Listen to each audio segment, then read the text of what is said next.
I'm a Christian, a patriotic American, and a free market, shrink the government conservative, who also happens to be gay. What I mean by that is, my values define me, while my sexual orientation sometimes feels more like, well, a footnote. Literally, in fact.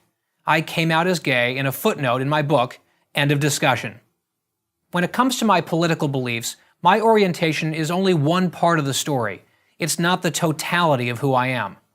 Some unimaginative leftists like to claim that this qualifies me as a self-hating gay person.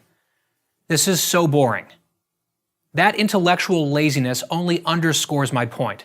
Far too often, people are sorted by their gender, or their skin color, or their sexual orientation, or any other immutable characteristic that has nothing to do with ideas or values. To be candid, in my day-to-day life and work, I spend a lot more time thinking and writing about the failures of Obamacare, for example, than I do about LGBT issues, whatever that term might mean on any given day.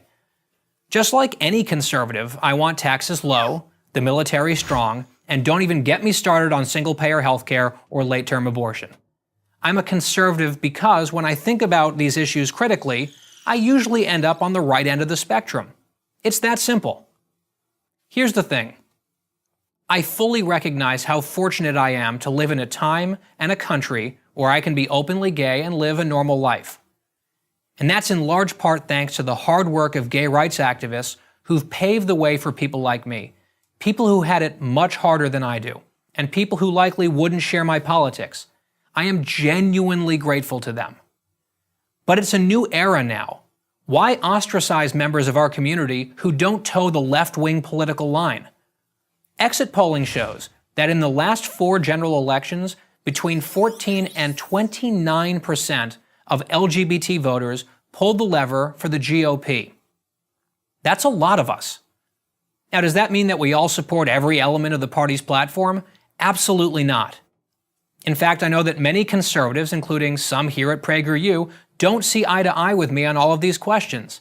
And yet, here I am, making a PragerU video, which perfectly illustrates another really important point. Conservatives are often much more tolerant of dissenting views than those who fancy themselves the torch carriers of open-mindedness. Nope. Cross the left on a hot-button social issue, and you're out.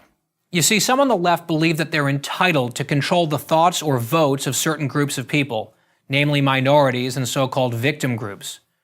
For some, it comes down to a cynical calculation. Without the overwhelming support of those groups, the Democrats would win very few elections. That's why the left lashes out so viciously at anyone who wanders off their assigned reservation. I suspect conservative women and Hispanics and African Americans know exactly what I'm talking about. The truth is, the left isn't entitled to a damn thing.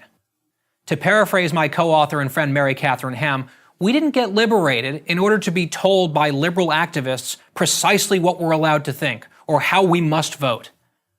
A free-thinking, free citizen of a free country is not obliged to believe anything because someone else believes he or she ought to think, or ought to vote, or ought to rank his or her priorities a certain way. Look, I get it. Many other gay people approach these issues and their voting criteria differently, and I respect that. That's their call, even if it's not how I choose to operate. What's the phrase again? Live and let live? Why has that been turned on its head into agree or else? Let's debate issues and stop trying to punish wrong thinking. Like I said, I'm a Christian, a patriotic American, and a free market, shrink the government conservative who happens to be gay. That's how I choose to rank my priorities. You know what that's called? It's called progress. I'm Guy Benson for Prager University.